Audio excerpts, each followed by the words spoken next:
Бакуда өтүп жаткан климаттык саммитте адаттагыдай эле көмүр кычкыл газын азайтуу зарылдыгы айтылды. Аны менен күрөшүүгө миллиарддаган долларлар убадаланууда. Планетаны сактап калууда бай экономикалардын жоопкерчилиги жана бул Кыргызстанга кандай таасир этет? Ушул каражаттарды тартууда белгилүү бир атаандаштык бар. Каржылоону жөн эле сурап алуу оңой эмес. Ал үчүн тиешелүү долбоорлорду даярдоо керек. Кыргызстан климаттын өзгөрүүсүнө чоң салым кошпогону менен анын азабын көбүрөөк тартып жаткан өлкө. Андыктан эл аралык колдоого муктаж. Суу ресурстары бүгүн чындап эле бул биржадагы товар. Менин оюмча биз Кыргызстан ошол суу ресурстарын потенциалын толук ыктымал колдоно элекпиз. Капитал командасы алдыда COP29-дун жыйынтыктарына сереп салат. Биз менен болуңуз.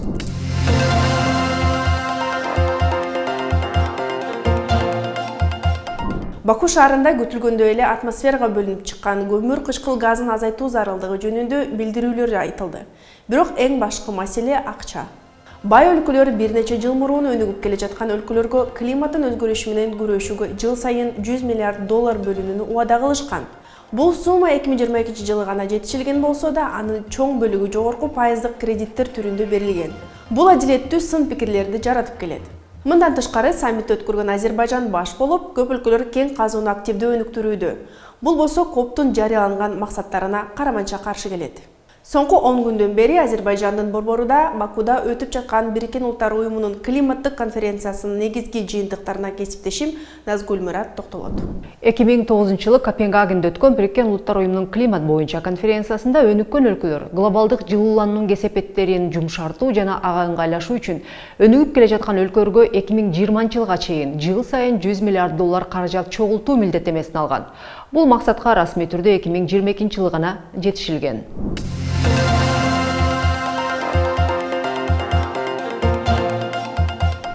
Учурдагы финансылык жардам агымдары бирдей эмес бөлүштүрүлөт. Каражаттардын көп бөлүгү климаттын өзгөрүшүнүн кесепеттерин азайтууга багытталган долбоорлорго жумшалат.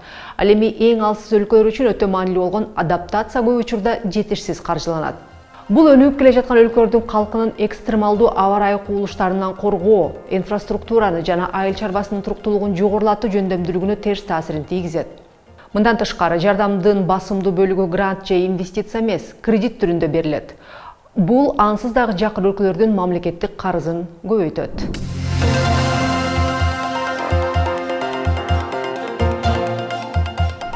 Финансылык жардамды адилеттүү бөлүштүрүү маселеси глобалдык климаттык сүйлөшүүлөрдүн борборунда турат. Өнүгүп келе жаткан өлкөлөр финансылык жардамды көбөйтүүнү жана анын структурасын гранттар жана узак мөөнөттүү инвестициялардын пайдасына өзгөртүүнү талап кылууда. Ошондой эле климаттык кризиске өнүккөн өлкөлөрдүн тарыхый жоопкерчилигин эске алуу зарылдыгын дагы баса белгилешет. Бирок өнүккөн өлкөлөр көп учурда өнүгүп келе жаткан өлкөлөрдүн чоң суммадагы каражаттарды натыйжалуу пайдалануу жөндөмдүүлүгүнө шек келтирип, ачыктык жана жоопкерчиликти талап кылышат.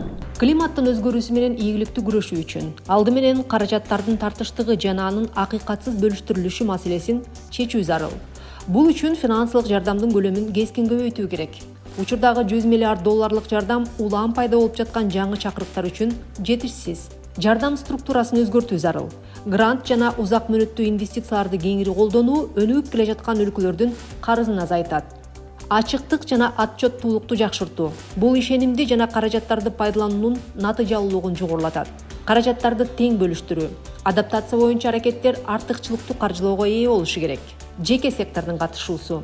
Жеке инвестицияларды тартуу жалпы каражаттардын көлөмүн кыйла көбөйтө алат. Ал эми инвестицияларды мамлекеттик түзүмдөргө эмес, бизнеске түз берүү анын эффективдүүлүгүн кыйла жогорулатат. Жеке инвестицияларды тартуу жалпы каражаттын көлөмүн көбөйтөт. Ал эми инвестицияларды мамлекеттик түзүмдөргө эмес, бизнеске түз берүү анын эффективдүүлүгүн кыйла жогорулатат.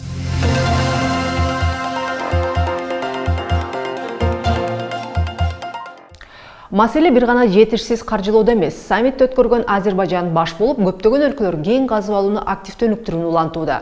Бул парник газдарын азайтуу боюнча COP-тун максаттарына караманча каршы келет. Азербайжандын президенти Илхам Алиев ушул жылдын апрель айында Берлинде өткөн климаттык диалогдо сүйлөп жатып, кен байлыктарга бай өлкө катары биз башка өлкөлөрдүн аларды казып алуу жана бул казууга инвестиция салуу укугун коргойбуз деген.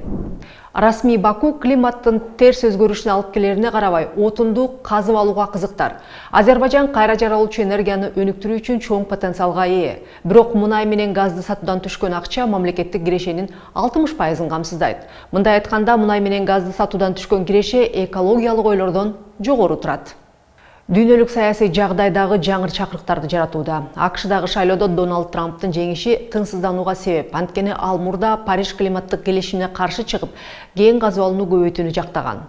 Жыйынтыктап айтканда, климаттын өзгөрүшү менен күрөшүү бул глобалдык гана маселе эмес. Ал Кыргызстан сыяктуу көптөгөн өлкөлөр үчүн табигый кырсыктардын алдын алуу, азайып жаткан ресурстарга жетүү маселеси. COP29-дун ийгилиги көп жагынан финансылык убадалардын ишке ашырылышынан жана катышуучу өлкөлөрдүн сөздөн ишке өтүүгө болгон даярдыгына жараша болот.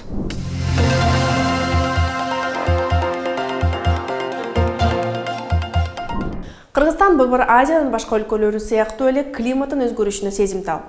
Мөңгүлөр эрип, суу ресурстарына коркунуч туудуруп, экстремалдуу аба ырайынын кубулуштардын жыштыгы өсүүдө. Кыргызстандын тоолуу рельефи, геологиялык жана климаттык шарттары кооптуу табигый процесстердин өнүгүшүнө өөлгө түзөт. Климаттын өзгөрүшүнүн фонунда бул коркунучтар күчөп, өлкөнүн экономикалык өнүгүүсүнө тоскоол болуп, адамдардын өмүрүнө коркунуч туудурууда.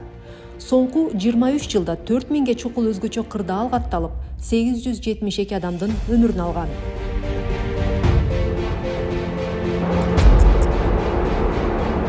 Өлкөдө 4,5 миңден ашуун активдүү жер көчкү аймактары бар. 800гө жакын район кар көчкүгө, ал эми 570 район таш, топурак көчкүлөргө жана кулап түшүүлөргө дуушар. Сел суу ташкындарына 2,5 миңден ашуун участок кабылган. Кыргызстанда 10 миңге чукул мөңгү бар. Алар өлкөнүн 3,5% аянтын ээлейт. Климаттын өзгөрүшү мөңгүлөрдүн эришине алып келип, натыйжада бийик тоолуу көлдөр пайда болууда. Ушу тапта 2000ден ашык көл катталган. Алардын 367си жарылып кетүү коркунучунда турат. COP29-дун алкагында Кыргызстан Борбор Азиянын экономикалары үчүн атайын программанын министрлер жыйынына катышкан. Климат жана инновациялар боюнча диалогду түзүү тууралуу декларацияга кол коюу, ошондой эле климаттык долбоорлорду жана программаларды каржылоо үчүн көп тараптуу максаттуу фонд түзүү маанилүү жыйынтык болду. Бул инвестицияларды тартуу жана региондо тажрыйба алмашуу үчүн маанилүү кадам. Да, конечно, Кыргызская республика уже претендует на финансирование. Албетте, Кыргыз Республикасы бул каржылоого талапкер болуп жатат. Бирок сиз билгендей, бардык мамлекеттер бул конференцияга катышкан жана катышып жатат. Жана ушул каражаттарды тартууда белгилүү бир атаандаштык бар. Каржылоону жөн эле сурап алуу оңой эмес. Ал үчүн тиешелүү долбоорлорду даярдоо керек. Алар жашыл концепциянын принциптерин жана каржылоочу уюм карманган принциптерди эске алышы зарыл. Чынында бир катар долбоорлор башталган. Мен өзгөчө баса белгилеп кетким келет. Бул долбоорлордун бир бөлүгү өзгөчө кырдаалдар министрлигинин линиясы боюнча табигый кырсыктарды башкарууга байланыштуу. Экономика министрлиги да келишимге кол коюп, жашыл өсүү боюнча глобалдык институттун кеңсесин ачты жана ишке киргизди. Бүгүнкү күндө бир нече долбоорлор башталып жатат. Алардын бири өзгөчө кырдаалдар министрлиги жана Өзбекстандык өнөктөштөрү менен биргеликте түштүк аймактарда селдин алдын алуу жана автоматташтырылган акылдуу системаларды колдонуу боюнча долбоор. Бул гранттык долбоор болуп саналат жана жакынкы убакта аны ишке киргизүүнү пландап жатабыз. Бүгүнкү күндө техникалык даярдык иштери жүрүп жатат. Техническая подготовка. Кыргызстанда жашыл энергетиканы, анын ичинде гидроэнергетиканы, күн жана шамал энергиясын өнүктүрүүгө чоң потенциалы бар. Бирок бул потенциалды ишке ашыруу үчүн олуттуу инвестициялар жана технологиялар талап кылынат. Эгерде биз энергия системада азыр көбүнчө акцентти генерация жанакы чакан гэстерди куруу, же болбосо жаңы күн энергиясынан станцияларды куруу, же болбосо шамал энергиясынан турбиналарды сатып алып коюу болуп атса, мен оюмча биз дагы жана энергия эффективдүү технологияларды кеңири жайылтуу демилгелерди ишке ашырышыбыз керек. Бул деген эмнени түшүндүрөт? Бул эски имараттарды, үйлөрдү, жанакы эски Советтер Союзу учурунда курулган бизде абдан көп да үйлөр, ошолорду жылуулоо, анан мисалы жылуулук насосторду же болбосо күн панелдерин мурунку көмүр мештин ордуна же болбосо ошо электр мештин ордуна коюуда алмаштыруу. Bunday демилгелер ийгиликтүү Балкан өлкөлөрүндө, Чыгыш Европа өлкөлөрүндө бир 15-20 жыл мурун ишке ашкан. Мен оюмча биз ошол эле мисалдарды алып Кыргызстанда ошол акчага биздин жана жылуулатуу системаны ошо жашыл технологияларга өткөрсөк, ошол акча бөлүнгөн акча, коммуналкага бөлүнгөн акча түзмө түз ушул калкка оң таасир этмек да. Мына ушул климаттык каражаттардын карата бир катар акыйкат сындар айтылып келет да. Бул алды менен бул каражаттардын берилиш структурасы. Көпчүлүгү жеңилдетилген грант же болбосо кандайдыр бир инвестиция катары эмес, кымбат кредит түрүндө берип, бул мамлекеттердин мойнуна түшкөн кошумча карыз болуп жатканы айтылат. Экинчи дагы бир маанилүү нерсе, мына ушул каражаттарды сөзсүз түрдө эле мамлекет бербестен аны көбүрөөк бул тармакка жеке секторду тартуу, себеби биз билебиз баардык нерсенин ошол эле жашыл технологиянын драйвери бул жеке тармакта. Мына ошол жеке тармакка көбүрөөк инвестиция тартуу жөнүндө чакырыктар аз айтылып калды да. Сиздин пикириңизде Кыргызстандын жеке бизнеси канчалык мына ушуга азыр өзүнүн бир мындай алы келет десек болот, канчалык мына ушуга жөндөмдүү? Менимче өзгөчө быйыл абдан чоң жылыш болду. Өзгөчө жанакы чакан гэстерди чындап эле акыркы 30 жылдан бери чакан гэс куруу боюнча абдан көп айтылып келген, бирок быйыл рекордтуу түрдө алар ишке кирип атат. Бул абдан жакшы жашан. Экинчи көрсөткүч, биздин курулуш компаниялары өзгөчө жеке сектор жылуулоо системаларын өзгөчө жана тамдардын сыртын жылуулоо, фасад деп коет. Ошону заманбап жаңы технологияларды колдонуп атканда бул дагы жашыл экономиканын бир белгиси. Анан мисалы биз дагы жеке ишкер катары ошол күн панелдери же болбосо жылуулук насостору өзгөчө жеке сектор көп талап кылып атканын байкап атабыз. Менимче өзгөчө ошол кетип аткан 24 жыл жашыл технологияларды колдонуу боюнча, кеңири жайылтуу боюнча бир чоң кадам болду деп айта алам да. Бул жолку коптогу дагы бир маанилүү жагдай болду окшойт. Бул Талибан бийлигинин бул иш-чарага катышканы. Бул өзгөчө суу контекстинде, Борбор Азия контекстинде абдан маанилүү десек болот, себеби баарыбыз билебиз, азыр Афганистандын суу каналын куруусу жана мунун Борбор Азиянын суу ресурстарына, жалпы экосистемасына тийгизе турган таасири өтө чоң талаш-талкууга себеп болуп жатат. Мына ушул жагдайдан, ушул контексттен алып караганда, менимче ушул баардык мүмкүн болгон эл аралык платформаларды колдонуу азыр абдан зарыл болсо керек. Менимче азыр эң опурталдуу маселе, айтып коет го, 21-кылымдын согушу бул суу үчүн болушу мүмкүн депчи. Бул толук ыктымал. Анан азыр геополитика, геосаясий абал туруксуз болуп аткандан кийин бул маселе абдан орчундолуп кетиши мүмкүн. Өзгөчө жана сиз айткандай Афганистанда Көктепе деген каналды Талибан өкмөтү куруп, Сырдарыянын башын буруп, ошондо суу Өзбекстанга, ылдыйдагы өлкөлөргө, Казакстанга жетпей калса, анда биз жана Арал деңизинен дагы чоң, андан дагы аябай терс таасир эткен проблеманы алышы мүмкүнбүз да. Эмнени түшүндүрөт? Бул ошо регионалдык масштабта өзгөчө Борбор Азия өлкөлөрү дегенде эле, биздин мурунку Советтер Союзундагы 5 Борбор Азия эмес, Афганистан, Пакистан менен Индия менен тыгыз иштеш керек деген түшүндүрөт да. Себеби дегенде суу ресурстары бүгүн чындап эле бул биржадагы товар. Менин оюмча биз Кыргызстан ошол суу ресурстарын, потенциалын толук ыктымал колдоно элекпиз, бирок колдогонго толук мүмкүнчүлүк бар. Мисалы тиги тоо кенди касканды азайтып, кайра ошо суу ресурстарын изилдеп, ошо суу ресурстарын дүйнөлүк биржага чыгарып, өзгөчө кошуна мамлекеттер менен биз алардан мисалы жана газ, мунайды кандай сатып алып атсак, сууну дагы ошондой сатканга өтүшүбүз керек да. Бул дүйнө жүзүндө пайдаланган эле практика.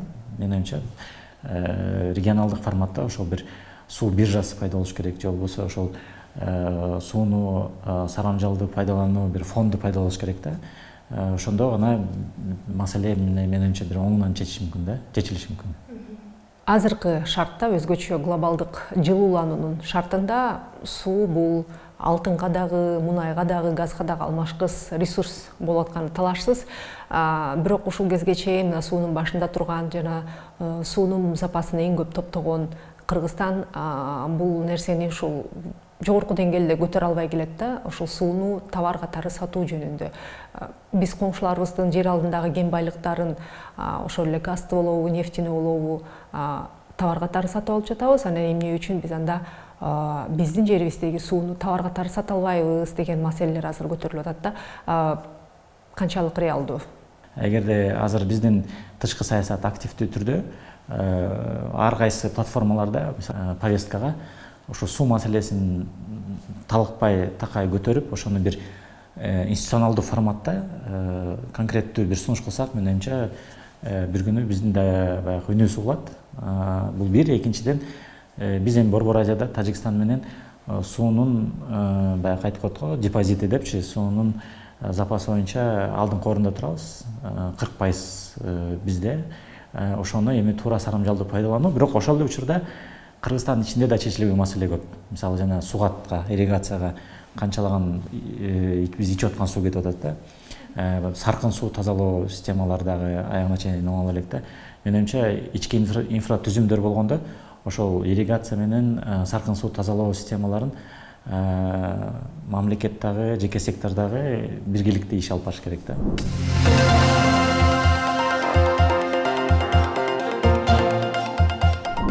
Айтылгандай, жашыл экономикага өтүү климаттык өзгөрүүгө ыңгайлашуу чоң каражатты талап кылат. Ал эми аны ишке ашырууда жеке сектор негизги ролду ойнойт. Өз күчү менен жашыл технологияларды алып келип, альтернативдүү энергия булактарын өнүктүрүүгө инвестиция тартып жаткан жеке ишкерлер Борбордо эле эмес, аймактарда дагы бар.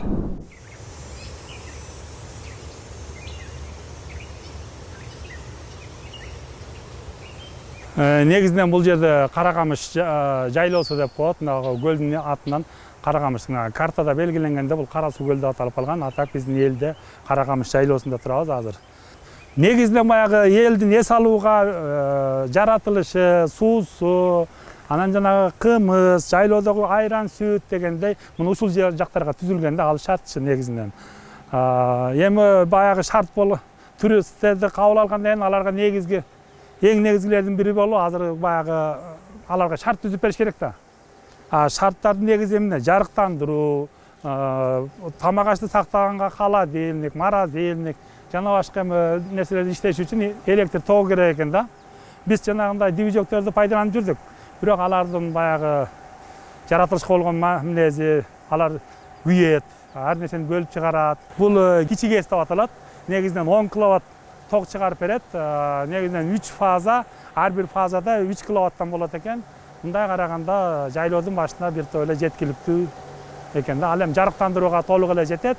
Ал эми жанагы электр энергия, кир жуучу, холодильник, муздаткыч дегендерди иштетип баардыгын жакшы иштеп, жакшы тамак ашты сактап канга мүмкүнчүлүк эми ошо да. Себеби дегенде азыр тамак аштын ичине кетсең уулануу, башка нерселер ошодон келип чыгат да. Аны ошо эми азыр жакшы болуп калды, быйылкы күнү жемишин берип атат. Мына ток чыгарчу нерсе бул болот экен. Бул жер ошо айландырып берет. Анан суу бул жактан келип атат да. Мунун эң жакшы нерсеси баардыгын безопасность этип, мына шите. Бул автоматтык түрдө регулировка кылып турат экен. Баягы жетпей калса өчүрүп, ашып кетсе кемитип дегендей баардыгын жакшы регулировка кылып турат экен да. Бул бар. Пайдаланып атат, ток ойноп атат, жак пайдаланып атат дегендей. Ашыкча токторду мына бул жактан тендер бар. Жанагы ашыкча ток чыгып туруш керек экен, антип буларга күч келет экен да. Аны пайдалануу үчүн мына тендер иштейт. Муногуда жылуу суу турат. Буга дагы ашыкча ток. Эгерде тиякта ток жетпей калса буларды көчөт. Автоматически аны шит регулировка кылат да. Ашыкча болуп калса буларга берет. Бул себеби дегенде муногунун тик түшүү үчүн 12-13 метрге көтөрүш керек да. Ошон үчүн 168 метрден келди бул турба. Жатык да. Ошондо общий тикелиги 13 метрге чыгат да. Ошондо бул 10 киловаттык генераторду иштетет экен да. Мына бул жерде тигине авариялык деп коет. Тиги авариялык. Эгерде муногул жерде ошол жагын тактан алып эле бул жагына коюп койсо, суу нары көздөй кетет, бул жакка кетпей калса өчөт да. Анан үстүнкү тактаны алып койсо, суу ашыкчасы ошол жака кетип турат дегендей да. Азыр мына суудун кирете 3төн 2 бөлүгүн бул пайдаланып атат. Уже жетип атат да. Ал эми 3төн 1 бөлүгү мындай эле агып атат да. Мындан бир 20 жыл мурун мындан да жогорку жайлоого бир адам өзүнүн үйүнө трактордун генераторун коюп, лампочка трактордун немесин койчу эле да. Ошол жарык кылып, ошол элди суктандырчу. Азыр эми бул ток менен көп нерселерди иштетсе болот да. А башка эч нерсени эметпейт. Ошол жерде суу менен гана ирегулировать кылып турасың. Көбөйтүп, азайтып, көбөйтүп. Бул Capital командасы даярдаган экономикалык жана бизнес обзор болду. Эмки аптада көрүшкөнчө ишиңизге ийгилик.